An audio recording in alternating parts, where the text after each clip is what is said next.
आपको क्या लगता है कि सरकार की क्या मजबूरी है कि सरकार आईएमए को रेगुलेट नहीं कर पाती? आईएमए दरअसल जो है बेलगाम घोड़ा है। एक दफा योगा की एक क्लास लेते हुए आपने कहा कि 1000 से ज्यादा डॉक्टर डबल डोज वैक्सीन के बाद भी मर गए। ये कैसी डॉक्टरी? डॉक्टर बनना तो स्वामी रामदेव जैसा बनो, जिनके पास कोई डिग्री नहीं है लेकिन फिर भी सबका डॉक्टर है। आपने अपनी स्टेटमेंट तो वापस ली है, लेकिन आईएमए ने 15 दिन में आपका लिखित रूप से माफी का जवाब मांगा, तो क्या आप लिखित रूप में माफी मांगेंगे उनसे? खुदा है ये, अपने आप को समझते क्या है ये बात विज्ञान की हो रही है, तो आप इसमें जीतने के लिए धर्म को बीच में क्यों ले आए? आपने उनको ईसाई बताया आईएमए को, झगड़ा एलोपैथी और आयुर्वेदिक का बन गया है। ये सब करके क्या कुछ खास आपका मुद्दा है? आप हासिल क्या करना चाहते हैं? आईएमए का आपके ऊपर आरोप है कि ये सब करके आप अपनी कोरोनिल ज्यादा बेचना चाहते हैं। क्या आप एक योग गुरु हैं या बिजनेस गुरु हैं या दोनों? कोरोनिल में अगर इतनी ताकत है तो आपके पतंजलि के अपने एम्प्लॉइज की मौत क्यों हुई कोरोना के कारण? क्या उन्होंने कोरोनिल नहीं खाई थी? नमस्कार, मैं Vivek Bindra, founder and CEO बड़ाबिजनेस.com। ठीक पढ़ा है आपने। आज इनवाइट करने जा रहे हैं परम पूजनीय स्वामी रामदेव जी, जिनको कई बार कहते हैं कि वो बिजनेस गुरु हैं या योग गुरु हैं या वो स्वामी जी हैं या वो कोरोनिल के गुरु हैं। आज उनको इनवाइट करने जा रहे हैं। आईएमए और पतंजलि के बीच में ये बहस जो छिड़ी है उसके लिए आज डायरेक्ट चर्चा करेंगे। हमारे सामने हैं स्वामी रामदेव जी, हरिद्वार से आप हमारे साथ जुड़ रहे हैं। प्रणाम महाराज जी आपको। विवेक भाई, आपको भी। और आप एक मोटिवेशनल गुरु होने के साथ, आप एक प्रोफेशनल होने के साथ एक स्पिरिचुअल सेलिब्रिटी भी है। माने बिजनेस सेलिब्रिटी तो हैं ही आप, लेकिन अपने जड़ों से जुड़े हैं। और जो जड़ों से जुड़ा रहता है मैं उसका सम्मान करता हूं। और क्योंकि योग, आयुर्वेद, नेचुरोपैथी और जो भारतीय जीवन पद्धति है, यह हमें अपनी जड़ों से जोड़ती है। तो आपके सभी श्रोताओं को, दर्शकों को मेरा बहुत बहुत प्रणाम। प्रणाम, आपका बहुत बहुत प्रणाम। आपको धन्यवाद आने के लिए। मैं कुछ सीधा प्रश्नों पे आना चाहता हूं। आज तक का मैंने आपका इंटरव्यू देखा था, अब तो ये लाइव हो रहा है, इसमें तो कुछ भी चर्चा हो सकती है।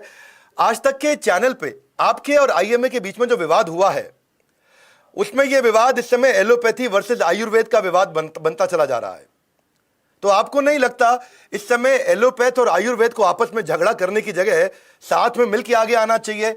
आप एलोपैथ पे प्रश्न उठा रहे हैं, एलोपैथ आप पे प्रश्न उठा रहा है, तो अगर ये साथ मिलकर आए तो शायद इस लड़ाई को हम और मजबूत बना सकते थे। मैंने तो ऋग्वेद पढ़ा और ऋग्वेद का अंतिम संदेश ही है विवेक भाई, संगच्छध्वम संवदध्वम संभो मनांशि जानताम देवा भाग यथा पूर्वी संजानाना उपासते परस्परम भाव यंतः श्रेयः परमावाप्स्यते। परंतु मैं प्रथम तो जिन डॉक्टरों ने अपने प्राण न्यौछावर करके दूसरों के प्राण बचाए, उन डॉक्टर्स का, उन नर्सिस का, पूरी मेडिकल स्टाफ का, और हॉस्पिटलों में जो सफाई कर्मचारी हैं, मैं उनको डॉक्टरों से भी ज्यादा महत्व देता हूं।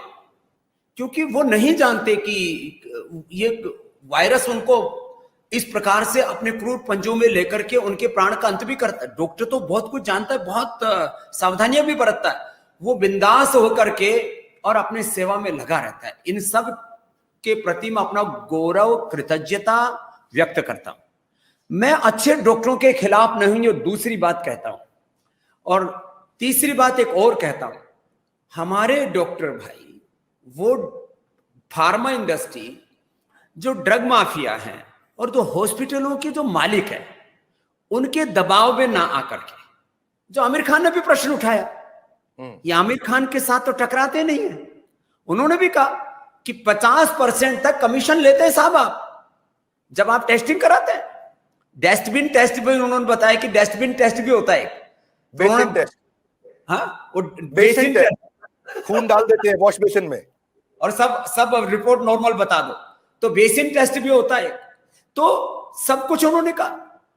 क्या अनावश्यक, विवेक भाई, क्या अनावश्यक गैर जरूरी टेस्ट, गैर जरूरी ऑपरेशन, क्या गैर जरूरी एडमिशन और गैर जरूरी दवाइयां, इनके ऊपर प्रश्न उठाना, क्या ये कोई टकराव है? और टकराव तो वो करते हैं, आप गूगल सर्च करके देखिए, आईएमए वर्सेस आयुर्वेद। वो कहते हैं Ayurveda is a pseudo science. जब वो आयुर्वेद का निरादर करें, उसके साथ असमानता का व्यवहार करें, कहीं पर भी तो इंटचेबिलिटी दुनिया में खत्म हो गई है, इनइक्वालिटी खत्म हो गई, इनजस्टिस खत्म हो रहा है। ये आयुर्वेद के प्रति जब इनजस्टिस करते हैं तब हमारा फोन खोलता है, तब एक योगी बोलता है प्रेम से, करुणा से कि भाई आओ, तुम दो चीजों में महान हो, सर्जरी में और लाइफ सेविंग ड्रग्स में, ये दो तुम काम करो, बाकी 98% काम हमको दे दो। तुम्हारा बिल शुरू होता है 5 लाख से, जाता है 25 लाख पर, और कई बार पोटली बांध के दे देते हो आदमी को। क्या ये नहीं करते? इस देश में लाखों करोड़ों लोग गवाह हैं इस बात के कि 5 से 25 लाख का बिल बना, और फिर साथ में शव मिला, और वो भी तब मिला जब शासन प्रशासन और कई बार तो कोर्ट का जो है उसके अंदर इंटरफेरेंस हुआ। ये बात ठीक नहीं है। इसलिए मैं वापस, जो अच्छे डॉक्टर हैं, अच्छे नर्सिंग स्टाफ्स हैं, अच्छे वहां पर जो भी मेडिकल सर्विसेज में लगे हुए हैं, और ऑक्सीजन ढोने में जो ड्राइवर लगे, मैं सबका सम्मान करता हूं, और किसी के प्रति मैं असंवेदनशीलता व्यक्त नहीं करता। जो बयान भी मैंने, कोई व्हाट्सएप मैसेज आया था वो पढ़ा, उसके लिए भी मैंने खेद व्यक्त कर लिया, माफी मांग ली, तो भाई और को फांसी पर चढ़वाओगे? देखिए, यहां तो आपने बड़ा अच्छा उत्तर दिया, लेकिन इसके अलावा एक दफा योगा की एक क्लास लेते हुए आपने कहा कि 1000 से ज्यादा डॉक्टर डबल डोज वैक्सीन के बाद भी मर गए। ये कैसी डॉक्टरी? डॉक्टर बनना है तो स्वामी रामदेव जैसा बनो, जिनके पास कोई डिग्री नहीं है लेकिन फिर भी सबका डॉक्टर है। वैसे आपने अपनी स्टेटमेंट तो वापस ली है, लेकिन आईएमए ने 15 दिन में आपका लिखित रूप से माफी का जवाब मांगा है, तो क्या आप लिखित रूप में माफी मांगेंगे उनसे? अरे भैया, जो है ये खुदा है, ये क्या है? ये गवर्नमेंट है, ये कोर्ट है? अपने आप को समझते क्या है? ये अंग्रेजों द्वारा बनाया हुआ एक एनजीओ है जो साबुन, टूथपेस्ट, पेंट इनका वैलिडेशन करता है। इनके पास कोई लैब है? इनके पास कोई साइंटिस्ट है? इन आईएमए के सो कोल्ड इन डॉक्टरों से, देखो अच्छे डॉक्टर अलग है, वो आईएमए में कभी कभी इस बात के लिए, चलो भाई कभी कोई लड़ाई झगड़ा हो गया तो प्रोटेक्शन के लिए शायद मदद आ जाए तो अलग बात है। आईएमए के आप किसी भी पदाधिकारी की कितनी अच्छी प्रैक्टिस चलती है, एक का नाम बता दो मेरे को भाई, कि जिस आईएमए के किसी प्रेसिडेंट ने, वाइस प्रेसिडेंट ने देश की बहुत बड़ी सेवा की हो। एक अग्रवाल साहब को छोड़ दीजिए अपवाद रूप में, जो बेचारे नहीं रहे, वो तो एक धर्मात्मा व्यक्ति थे। अपवाद रूप में आईएमए कोई भला आदमी, सात्विक आदमी आ जाए उसके लीडरशिप में तो अलग बात है। बाकी विशुद्ध रूप से जो पॉलिटिकल लोग हैं, ये ले इसने क्या क्या बोला है साहब, देश के बारे में, सरकार के बारे में, संविधान के बारे में, अपनी संस्कृति के बारे में। और अभी तो एक समन भेज दिया इनके जो प्रेसिडेंट साहिबान कि कोरोना का फायदा उठा करके लोगों को एक मजहब विशेष में कन्वर्ट किया जाए। ये और वो उस मजहब के लोग क्या करते हैं? फूंक मारते, पानी छिड़कते। ये ओझापैथी क्यों करना चाहते हैं एलोपैथी को? अब ऐसे लोगों के खिलाफ जब मैं बोल देता हूं, मैं विज्ञान का विरोधी नहीं हूं, और विज्ञान के मापदंड ये एलोपैथी वाले तय नहीं करेंगे। लेकिन बाबा जी, आपके ऊपर एक और प्रश्न उठता है कि जब ये बात विज्ञान की हो रही है तो आप इसमें जीतने के लिए धर्म को बीच में क्यों ले आए? मैं नहीं लेके आया, ईसाई बताया आईएमए को। विवेक भाई, मैंने नहीं लेके आया, लोगों ने केस किया। और मैंने डबल वैक्सीनेशन का भी विरोध नहीं किया। मैंने तो ये कहा, पर आप आईएमए संस्था को ईसाइयों की संस्था बताते हैं? आईएमए को आप ईसाइयों की संस्था बताते हैं? ना, मैं नहीं बताता, जो लोग बता रहे हैं उनसे पूछिए। मैं तो इसको जो है अब दूसरे बहुत कुछ इनके लिए लिखा गया, मैं अब उसको विवाद को नहीं बढ़ाना चाहता। मैं कहता हूं वैक्सीनेशन की डबल डोज के साथ योग आयुर्वेद की डबल डोज ले लो, फिर कोई नहीं मरेगा, पक्की गारंटी है, स्टैम्प पेपर पर लिख करके देता हूं। देखो बात ये है, ये जो मॉडर्न मेडिकल साइंस वाले हैं ना विवेक जी, ये केवल जो है ना, ये जिसको ना न्यूटोनियन साइंस बोलते हैं, माने केवल पदार्थ पर, शरीर को जड़ तत्व मान करके और उसके अलग अलग घटक उनके ऊपर काम करना चाहते हैं। मैं न्यूटन के साथ आइंस्टीन को भी मानता हूं, मैं डार्विन के साथ जो है लेमार्क को भी मानता हूं, मैं कन्फ्यूशियस के साथ चाणक्य को भी मानता हूं, मैं सुकरात के साथ जो है सुश्रुत को भी मानता हूं। मैं तो एक समन्वयवादी व्यक्ति हूं। मैंने कभी भी कोई पोंगापंथी बात की नहीं है, कोई ढोंग आडंबर पाखंड अंधविश्वास की बात नहीं की है। अब विज्ञान सम्मत बात करने में भी इनको मिर्ची क्यों लगती है? तो इनको कोई दवाई बना लेनी चाहिए। मुझे आपका एक प्रश्न बड़ा अच्छा लगा। आपने पिछले चैनल पे आईएमए के एक अधिकारी से पूछा कि आप अपनी साइंस को सर्वशक्तिमान न माने, और जिसपे उन्होंने स्वीकार भी किया कि मैं सर्वशक्तिमान नहीं मानता। लेकिन आईएमए ने आपको एक नई चुनौती दी है। आपने भी उनसे 25 सवाल पूछे, मुझे लगता नहीं है कि उनका उत्तर आएगा, पर उन्होंने आपको भी चुनौती दी है। 100 साल तक नहीं आएगा, क्योंकि उनके पास किसी भी बीमारी का कंट्रोल तो है, क्योर नहीं। मैंने कहा ना, यद्यपि सुश्रुत शल्य चिकित्सा के सर्जरी के आविष्कारक है, इसलिए उसका भी पूरा श्रेय वो लेने की कोशिश ना करें, यहाँ क्रेडिट की बात नहीं है। शल्य चिकित्सा में उनको श्रेष्ठ मानते हैं, उनको इमरजेंसी ट्रीटमेंट में या लाइफ सेविंग ड्रग्स में श्रेष्ठ मानते हैं। बाकी मैंने 25 प्रश्न पूछे कि तुम्हारे पास में सर्दी, जुकाम, BP, thyroid, sugar, cholesterol, arthritis का कोई सॉल्यूशन है? मैंने आपके 25 प्रश्न पढ़े थे, पास पर बाबा जी उन्होंने भी आपसे 5 प्रश्न पूछना चाहते हैं और उन्होंने आपको बुलाया है दोबारा डिबेट के लिए, तो क्या आप उनके 5 प्रश्नों का उत्तर देने के लिए डिबेट पर जाना चाहेंगे? अभी हमने एक जगह न्यूज आर्टिकल में पढ़ा कि वो आपसे मीडिया के सामने 5 सवाल पूछना चाहते हैं। मैं तो सारे देश के, मैं तो कहता हूं मीडिया छोड़ो, सारे देश का मीडिया बुला लो, किसी एक चैनल को नहीं, सारे देश के channel, main stream media, social media, YouTubers, Facebook वाले सब बुला लो एक साथ और एक साथ बहस कर लो, और मैं आपको गारंटी देता हूं वो मेरा एक प्रश्न का उत्तर नहीं दे सकते, और मैं उनके सारे प्रश्नों का उत्तर दूंगा बिना किसी चेले चपाटे के। मेरे पास भी सैकड़ों साइंटिस्टों की फौज है, डॉक्टरों की फौज है, सब कुछ है। मैं उनके 5 लाख से ज्यादा डॉक्टरों का अकेला सामना करने के लिए तैयार हूं, विज्ञान के आधार पर। विज्ञान के आधार पर। बाबा जी अभी आपने कुछ समय पहले बताया कि भाई सर्जरी में आप अच्छे हैं, कुछ चीजों में आप अच्छे हैं, लेकिन 95% काम आयुर्वेद को करने दो। अच्छी लगी आपकी बात सुन के, लेकिन अभी नीमा ने, नेशनल इंटीग्रेटेड मेडिकल एसोसिएशन ने स्वास्थ्य मंत्री को एक लेटर लिख के बोला है कि रिकवरी रेट में सिर्फ एलोपैथी डॉक्टर का हाथ है, और इस विवाद से मुझे लगता है आज 7 लाख आयुर्वेदिक डॉक्टर हैं। आपको नहीं लगता कि उनके आत्मसम्मान पर ठेस पहुंची है? एलोपैथिक जितने भी डॉक्टर्स हैं, ये नीमा कहते हैं कि नेशनल इंटीग्रेटेड मेडिकल एसोसिएशन केवल एलोपैथिक डॉक्टर्स कर पा रहे हैं, आप कहते हैं 95% आयुर्वेद कर रहा है। मैं कह रहा हूं 10% यदि एलोपैथी ने वेंटिलेटर से ऑक्सीजन दे करके या स्टेरॉइड दे करके, एंटीबायोटिक्स दे करके, रेमडेसिविर दे करके उन्होंने 10% लोगों की जान बचाई, तो 90% लोगों की जान बची है, और वो भी 5 से 25 लाख का बिल बना करके। हमने 500 रुपए की जो 545 की कोरोनिल थी, अब तो वो 500 से भी सस्ती कर दी हमने, उनकी तो जो है रेमडेसिविर 4000 से 40,000 की हो गई। तो मैं एक बात ये कहना चाहता हूं, हमने गिलोय का, तुलसी का अपने घर में लगे हुए पी लो ना भाई। हम कब कहते हैं पतंजलि की खरीदो? मैं तो कहता हूं home remedy is the best remedy. और तुम्हारे अंदर जो इनर जो बायोलॉजी है, इनर केमिस्ट्री है, इनर पावर है, वो इन दवाइयों से ज्यादा शक्तिशाली है।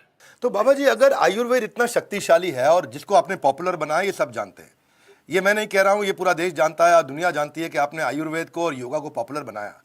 मेरा आपसे प्रश्न है, अगर ये इतना शक्तिशाली भी है, पॉपुलर भी बनाया, आपने इतना रिजल्ट भी क्रिएट किया, आपने पीछे में कहीं सुन रहा था कि 10 करोड़ लोगों को आपने ट्रीट किया है, 1 करोड़ लोगों को आपने रिकवर कराया है, 10 करोड़ लोगों को योगा सिखाया, तो इसके लिए आप कोई यूनिवर्सिटी, कोई कॉलेज, कोई कोर्सेज, कोई सर्टिफिकेशन प्रोग्राम क्यों नहीं शुरू कर देते, ताकि इसका फायदा और लोग उठा सकें और आपके जैसे और स्वामी रामदेव आ सकें? पतंजलि यूनिवर्सिटी का मैं चांसलर हूँ, पूज्य आचार्य बालकृष्ण जी उसके वाइस चांसलर हैं, और अभी ये दुनिया की सबसे बड़ी यूनिवर्सिटी बनने वाली है, जो है 1 लाख से ज्यादा विद्यार्थियों की यूनिवर्सिटी होगी। पतंजलि का सारा पुरुषार्थ से अर्जित जो अर्थ है वो परमार्थ के लिए, वो इसी काम में लगेगा विवेक भाई। दुनिया का सबसे बड़ा MBBS और MD डॉक्टर बनाने वाली यूनिवर्सिटी, कॉलेज भी हम ही खोलेंगे, डॉक्टर बनाने वाले, अच्छे डॉक्टर, अच्छे इंजीनियर, माने एग्रीकल्चर से लेकर के, इंडस्ट्री से लेकर के, बिजनेस से लेकर के, आर्ट से लेकर के, हेल्थ से लेकर के। तो अब आप एलोपैथिक डॉक्टर्स भी बनाएंगे? अब आप एलोपैथिक डॉक्टर्स भी बनाएंगे? MBBS MD डॉक्टर बनाएंगे, और वो ऐसे डॉक्टर होंगे जो किसी की किडनी नहीं चोरी करेंगे, किसी का खून नहीं चूसेंगे।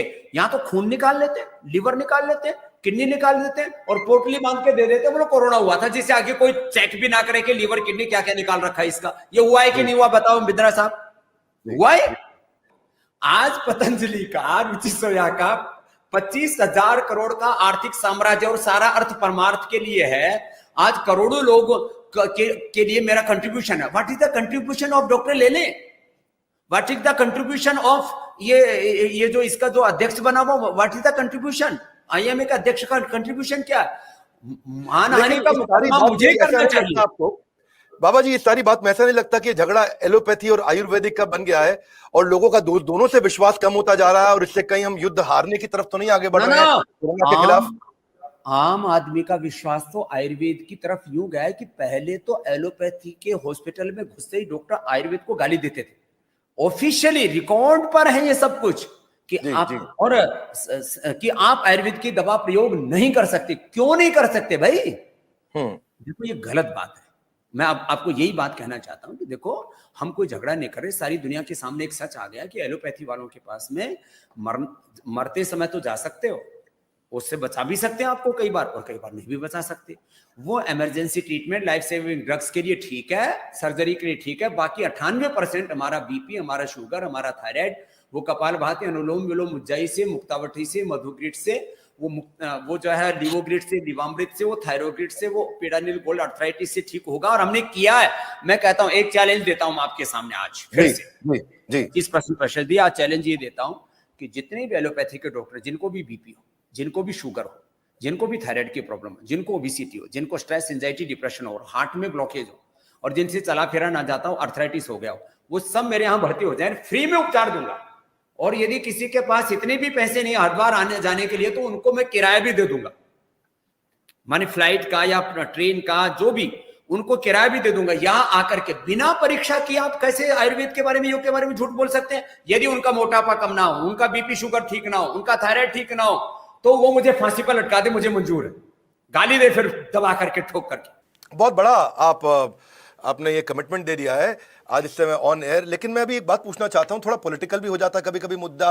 पूर्व मुख्य न्यायाधीश रंजन गोगोई जी को मैं देख रहा था कि ट्विटर पे वो उस समय आपके खुल के समर्थन में आ गए, और आपको उन्होंने आईएमए को बेनकाब करने के लिए बधाई दी, ऐसा उन्होंने खुद लिखा। लेकिन मेरा प्रश्न है कि ये सब करके क्या कुछ खास आपका मुद्दा है? आप हासिल क्या करना चाहते हैं? आईएमए का आपके ऊपर आरोप है कि ये सब करके आप अपनी कोरोनिल ज्यादा बेचना चाहते हैं। मैं कोरोनिल तो पहले से बहुत बिक रही है, ये रखिए, ये इतनी बिक रही है। और डॉक्टर भी, जो अच्छे डॉक्टर हैं, वो हॉस्पिटल में जब जाते हैं घर से, तो उनकी पत्नी उनको कहती है, देखो भस्त्रिका, कपालभाति, अनुलोम विलोम करके जाओ, पतंजलि का देसी घी 1 चम्मच उनको खिला करके भेजती है, और उनको बाथरूम में भी वो दंतकांति देती है, और जाते समय 2 गोली, एक कोरोनिल, एक स्वासारी की गोली देते हैं कि आप इसको खा के जाओगे तो इससे आपके लंग अच्छे रहेंगे, आपके हार्ट अच्छे रहेंगे। क्योंकि कोरोना में जो लोग मर रहे हैं, lung, heart, nervous system, immunity की कमजोरी के कारण से मर रहे हैं, तो वो उनको घर से खिला के भेजते हैं, उनकी पत्नियां, उनकी माताएं, उनके घर के बच्चे।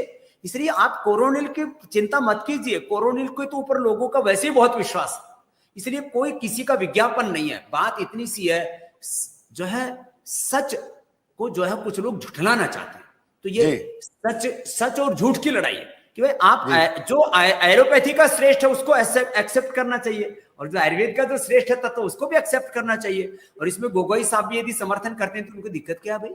बहुत अच्छी बात है, बिल्कुल समर्थन तो आपको मिल ही रहा है, क्योंकि आपकी फॉलोइंग बहुत बड़ी है। आपने बिल्कुल ठीक बताया, लोग आपको मानते हैं, आपको पसंद करते हैं।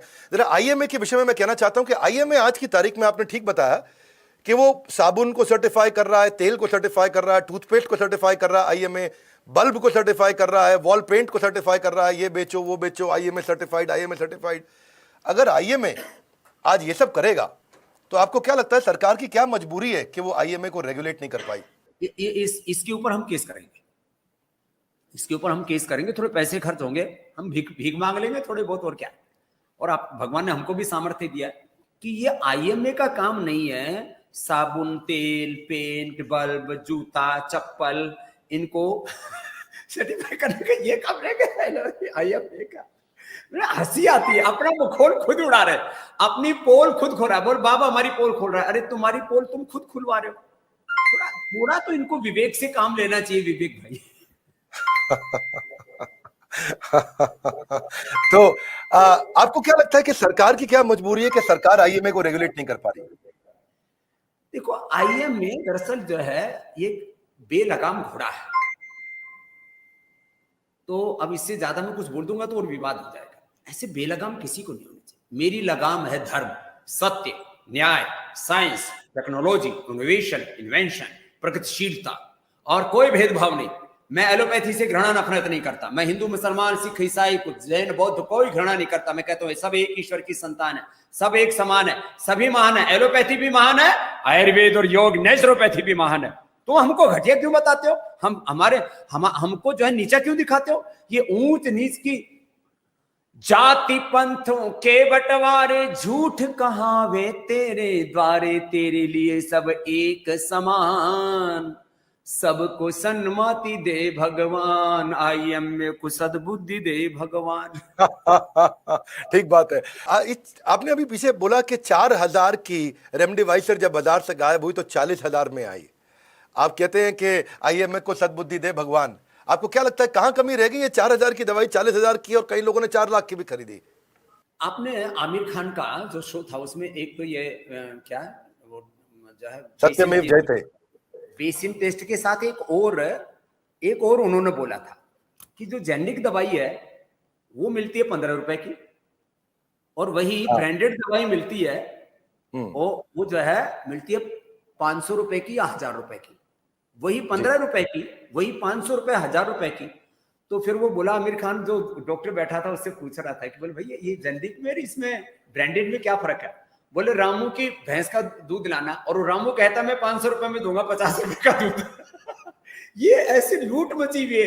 ये इसलिए मैं कहता हूं ये ड्रग माफिया है, ये मेडिकल माफिया है, ये फार्मा माफिया है। उनके शिकार हमारे डॉक्टरों को नहीं होना चाहिए। देश के सारे डॉक्टरों को आकर के स्वामी रामदेव का समर्थन करना चाहिए, एलोपैथी वालों को भी, कि हम इन ड्रग माफियाओं के, इन ब्रांडेड दवाइयों के चक्कर में नहीं पड़ेंगे, नहीं पड़ेंगे, नहीं पड़ेंगे। देश हमारा, ये देश हमारा परिवार है, ये बाजार नहीं है। ये देश को बाजार मानना, इसको मार्केट मानना और इंसान को प्रोडक्ट मानना बंद करें। और जो इनके मालिक लोग इनके ऊपर दबाव डाल करके गलत ऑपरेशन, गलत एडमिशन, गलत इनसे प्रिस्क्रिप्शन लिखवाते हैं, डेथ बाय प्रिस्क्रिप्शन में बुक दिखाई अभी लेकर के, और मेरे कमरे में पड़ी हुई, अभी दिखाता हूं आपका शो खत्म होने से पहले। अमेरिका के डॉक्टर्स लिख रहे हैं इनके खिलाफ, अमेरिका के साइंटिस्ट लिख रहे हैं कि भैया तुम क्यों लोगों को मार रहे हो। और अभी पिछले 40-50 सालों में जिस तरह से जो है ऑटिज्म बढ़ रहा है, जिस तरह से सेरेब्रल पॉलिसी बढ़ रहा है, जिस तरह से जेनेटिक डिजीज बढ़ रही है, मेरे पास लाइफस्टाइल डिजीज का, जेनेटिक डिजीज का और इनकेरेबल डिजीज का, फैटी लिवर से लेकर के हेपेटाइटिस से लेकर के एंक्लोजिंग स्पाइटिस से लेकर के प्रोस्टेट कैंसर तो मैं 10 दिन से लेकर के 1 महीने में ठीक कर देता हूं, और प्रूफ के साथ, साइंटिफिक एविडेंस के साथ। और क्या प्रमाण चाहिए इसमें मेरे भाई विवेक बताओ। नहीं, प्रमाण आपसे अभी भी आइए। आप आज मैं देख रहा हूं कि आप डॉक्टर की काफी तारीफ भी कर रहे हैं, उनका मनोबल बढ़ा रहे हैं, बल्कि आप उनको अपने साथ जोड़ने का प्रयास भी कर रहे हैं, और अच्छा लगा मुझे सुन के। आप एक हॉस्पिटल भी बनाने जा रहे हैं। आइए, मैं उत्तराखंड अभी भी आपसे लगता है बहुत नाराज है। आप उत्तराखंड में बैठे हैं और वो आपसे इतने नाराज है कि कह रहे हैं कि पब्लिकली पैनल डिस्कशन के लिए मेरे सामने आइए किसी भी एलोपैथिक हॉस्पिटल में, क्योंकि आपने कहीं बोला था कि आजकल एलोपैथिक हॉस्पिटल में भी कोरोनिल दी जा रही है, तो आपको कह रहे हैं कि किसी भी एलोपैथिक हॉस्पिटल में पतंजलि की मेडिसिन से अगर इलाज किया गया हो तो आप हमारा चैलेंज एक्सेप्ट करिए और आकर के हमको दिखाइए। तो क्या आप उनका चैलेंज एक्सेप्ट करेंगे? उत्तराखंड वालों का जवाब देने के लिए तो मेरे शिष्य ही पर्याप्त है। मैं पूरे आईएमए के साथ में दंगल लड़ूंगा। देखो मैं बड़ा पहलवान हूं, बड़े अखाड़े का। मेरी उम्र चाहे 54-55 साल हो गई हो, लेकिन मैं 25 साल वाला, मेरी my biological age is 25 years. तो मैं अभी छोटी मोटी कुश्ती नहीं लड़ूंगा, बड़ी कुश्ती लड़ूंगा। और उसमें भी पराजित करना मकसद नहीं है, सत्य को पराजित नहीं होने देना, सबके सामने सत्य आना चाहिए। देखो भाई, आप अपना काम करो, और मैं तो कहता हूं मिलजुल के करो। मैंने तो आपने देखा होगा आज तक पर भी मैंने 5 बार इस बात को कहा, भाई मेरे 25 प्रश्नों का उत्तर दे दो और मिलजुल के काम कर लो ना। जो आपके पास श्रेष्ठ है, सारे देश को ये बताओ कि एक इंटीग्रेटेड अप्रोच होनी चाहिए ट्रीटमेंट की। अभी भी कर रहा हूं, क्यों नहीं होना चाहिए ऐसा विवेक भाई? मैं आपसे पूछता हूं। मैं तो इंटीग्रेटेड अप्रोच के एकदम समर्थ में हूं, इससे मतलब उसके साथ में एकदम फेवर में खड़ा हूं। लेकिन इसमें डर ये लग रहा है बाबा जी, आज वो डर ये लग रहा है कि डॉक्टर्स और मेडिकल स्टाफ का मनोबल टूटा है और कहीं ना कहीं पेशेंट्स के मन में एलोपैथ के खिलाफ उनका भरोसा उठने लगा है। तो इस लड़ाई से आपको लगता है ऐसा तो नहीं कहीं नुकसान हो जाएगा और पेशेंट का एलोपैथिक से भी भरोसा खत्म हो जाएगा? देखो, एलोपैथी में जो गलत हो रहा है उससे तो भरोसा उठना ही चाहिए। और मैंने कहां उठाया, इन्होंने 5-5 लाख के, 25-25 लाख के बिल बना करके उठाया। जो नॉर्मल डिलीवरी हो सकती थी उनकी डिलीवरी करके बच्चा पैदा किया। जिन लोगों के जो घुटने की ऑपरेशन की जरूरत नहीं थी, मैं कहता हूँ 99% में दवा, 99% में दवा, 99% में आपको ऑपरेशन से बचा देता हूँ। तो जो है भरोसा उठाने वाले लीवर, किडनी चोर ये अपने आप कर रहे हैं। सारे डॉक्टर ऐसे नहीं है। फिर वापस मैं कह रहा हूं, ये भरोसा उठाने वाला काम करते क्यों है? इसलिए मैं आप देखो मेरे भाई, करीब भारत में ये मेडिकल बिजनेस करीब 27 लाख करोड़ रुपए का है। 27 लाख करोड़। मैं तो उनके जो है मतलब पासिंग में भी नहीं हूं। मैं जो काम कर रहा हूं, ये तो मैं उनकी तो माने एडमिशन हॉस्पिटल में 5,000 से शुरू होता है, 50,000 से 1 लाख से। मैं तो 500 रुपए में तो उनका BP, sugar, thyroid, arthritis cure कर देता हूं। और मैं तो कहता हूं कुछ नहीं करो, घर बैठे कपालभाति आपकी बात सुन के लगता है कि आपकी बात सुन के लगता है कि आयुर्वेद एक अफोर्डेबल और प्रोएक्टिव तरीका है जिससे एक सेहत को ठीक किया जा सकता बातों है। से नहीं लगता, यही सत्य है मेरे भाई। जी, मान लेते हैं ये सत्य है, मैं मान लेता हूं, शायद जनता भी मानेगी इस बात को। पर अगर आयुर्वेद इतना शक्तिशाली था और इतने सालों से चल रहा है और प्राचीन साइंस है, प्राचीन विज्ञान है, तो ये इतना कमजोर क्यों पड़ गया और आज इसको रिवाइव करने में इतनी तकलीफ क्यों आ रही है? हाँ, ये आपने जोरदार प्रश्न पूछा। यहां मैं निरुत्तर हो जाता था, लेकिन अब नहीं होगा। वैदिक ज्ञान के साथ, वैदिक ज्ञान आयुर्वेदिक के ज्ञान के साथ वे आधुनिक अनुसंधान नहीं के बराबर हुआ या नहीं हुआ, मैं कह सकता हूं। जी, दूसरा, जी, जो 200 साल से है चूर्ण चटली पाक अवलेह पुष्टि रस रसायन भस्म बना रहे थे, वो व्यापारी आ गए थे। अब मैं किसी का नाम नहीं लूंगा। उन्होंने अपने कारोबार तो खड़े कर लिए, साम्राज्य तो खड़े कर लिए, लेकिन मैं आप एक भी कोई नाम, मैं ब्रांड का नाम नहीं लूंगा, नहीं तो लगेगा बाबा जी अपने वालों को रगड़ने लग गए। मैं किसी को रगड़ा पकड़ी नहीं करता। देखो, कोई एक बड़ा ब्रांड बता दो जिनके 5-5, 10-10 हजार करोड़ के कारोबार हैं, क्या उन्होंने रिसर्च पे के ऊपर चवन्नी खर्च की? हमने 500 करोड़ रुपए से ज्यादा तो इसके ऊपर खर्च किया है अभी तक, और आने वाले समय में 5 से 10 हजार करोड़ रुपए पतंजलि रिसर्च इंस्टीट्यूट में स्वामी रामदेव, आचार्य बालकृष्ण, पतंजलि योगपीठ में खर्च करने वाले हैं। इसलिए आयुर्वेद का नुकसान हमने किया, ये एलोपैथी वालों ने नहीं किया पहले। इन्होंने तो बाद में फिर हमको सूडो साइंस करना शुरू कर दिया, और जी, इनकी जी, तो इसलिए अब मैं कह रहा हूं, हमने अभी एनिमल ट्रायल किया, ड्रग डिस्कवरी का animal trial, in vivo, in vitro, animal, और डबल, ये जो कोरोनिल भी बनाई, double blind clinical control trial करके बनाई, और आगे भी मुक्तावटी, बीपी का, शुगर का, अर्थराइटिस का, हमने पिडानिल गोल्ड बनाई, ऑर्थोग्रेट बनाई। चूहों की हड्डियां घिस के, एलोपैथी की दवाओं से हम बीमार करते हैं चूहों को, खरगोशों को, दवाई देते हैं आयुर्वेद की, उनको ठीक करते हैं। तो हम एलोपैथी का प्रयोग हम भी कर रहे हैं, बीमार करने के लिए कर रहे हैं। चूहों को बीमार करते हैं, उनकी हड्डियां घिसते हैं, उनको लीवर खराब करते हैं, उनको उनके अंदर इनफर्टिलिटी पैदा करते हैं, और फिर उनको आयुर्वेद की दवा दे करके, और उनको हमने संतति सुधा दे करके, हमने उनको जो है शिवलिंगी, पुत्र जेवक, शतावर और कोंच के बीज दे करके, फिर उनके 15 से 18 दिन, 15 दिन के अंदर उनके बच्चे पैदा हो गए। माने हम अब जो जिस हथियार से हम पर प्रहार करते थे, जिस हथियार से हम पर प्रहार करते थे, अब उसी से हमने उन पर वार किया कि हथियार तुम्हारा, उपचार हमारा।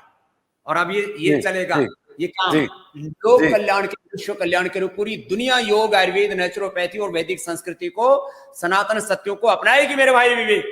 और ये डेथ बाय प्रिस्क्रिप्शन, इनको मुकदमा ठोकना ही हिम्मत हो इन आईएमए वालों में, तो इसके ऊपर ठोके मुकदमा, ये ले डेथ बाय प्रिस्क्रिप्शन।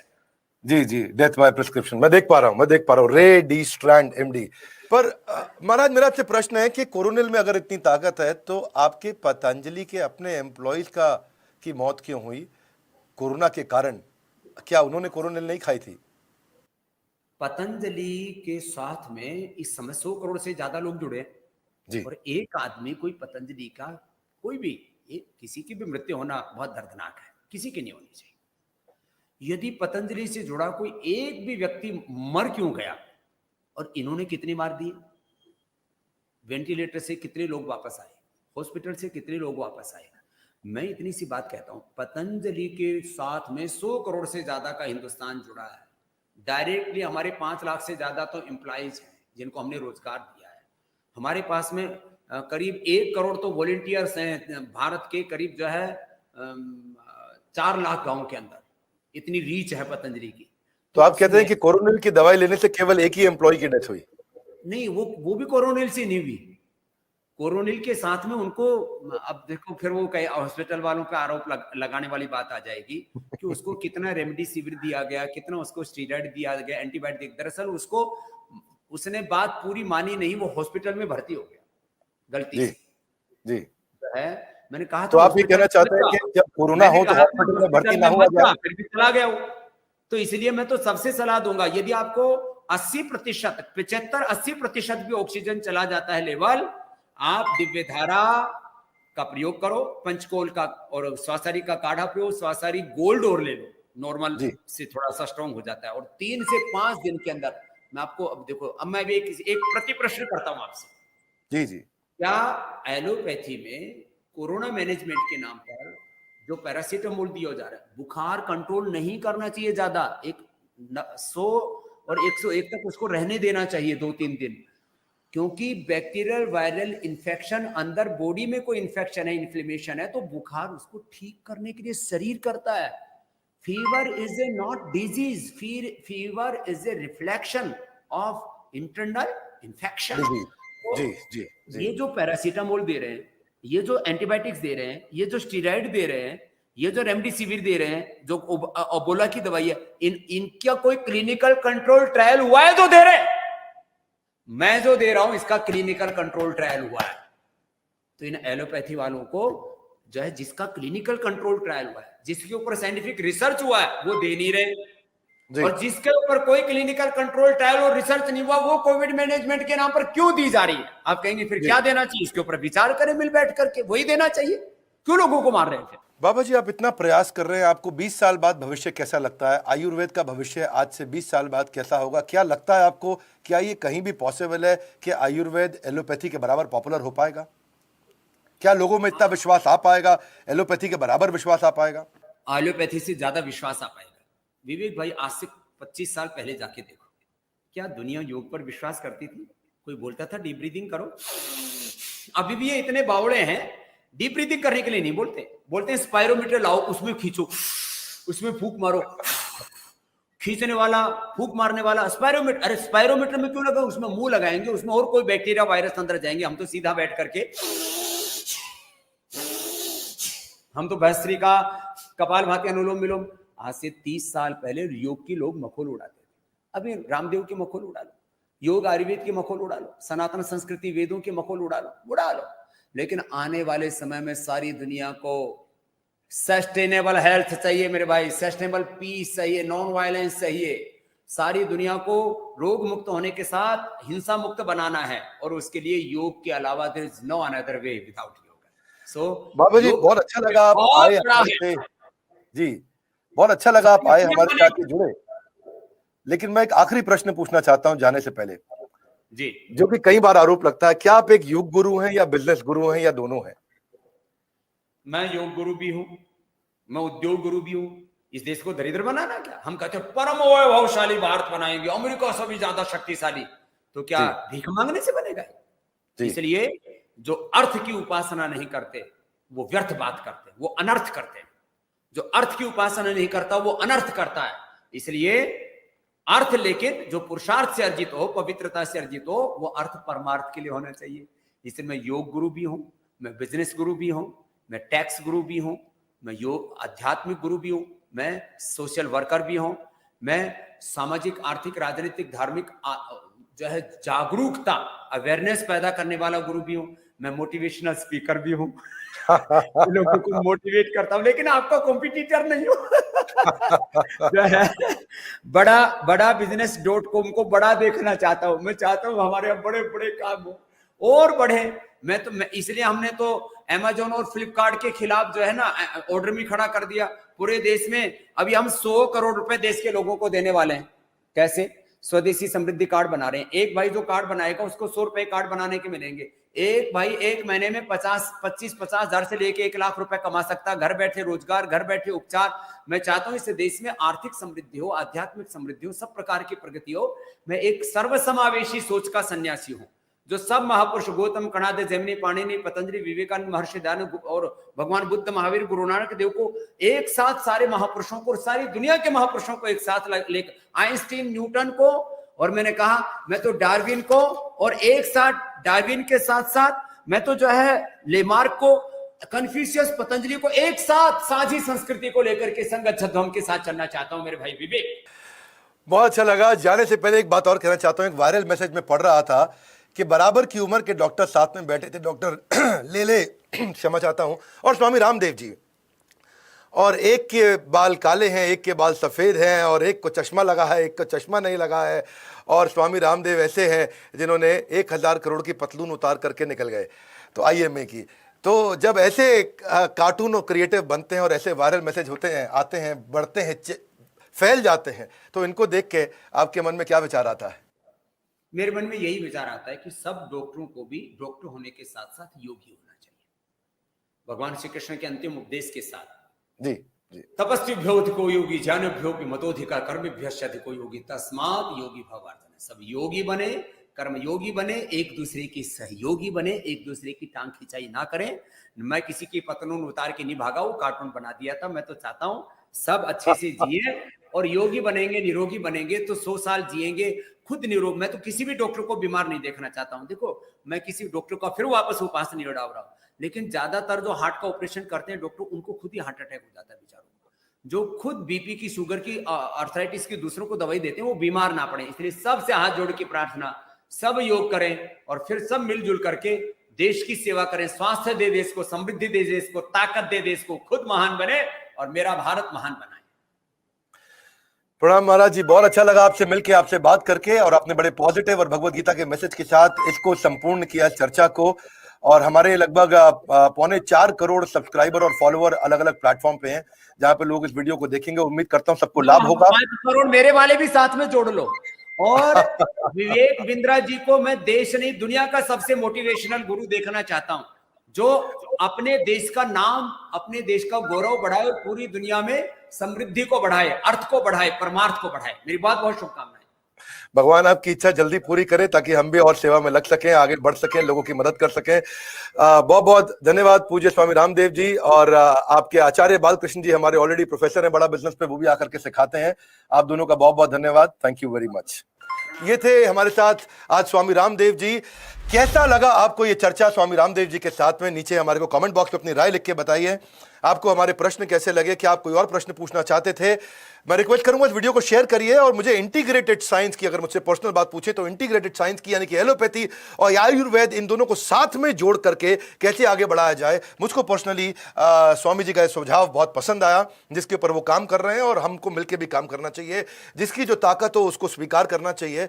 दोनों की कुछ ना कुछ ताकत है और उसको आगे बढ़ाना चाहिए। मैं कमेंट बॉक्स आके आपको देखना चाहूंगा कि आपके क्या विचार थे, आपको क्या कैसा लगा ये चर्चा, मेरे प्रश्न कैसे लगे, स्वामी जी के उत्तर कैसे लगे। हो सके तो इस वीडियो को शेयर जरूर करिएगा ताकि इस इंटीग्रेटेड साइंस के बारे में लोगों को और ज्ञान मिल सके। हमारे साथ जुड़े रहने के लिए, स्वामी रामदेव जी के साथ आके इस सीधी चर्चा को सुनने और समझने के लिए आप सबका हृदय की गहराइयों से प्रेमपूर्वक बहुत बहुत धन्यवाद।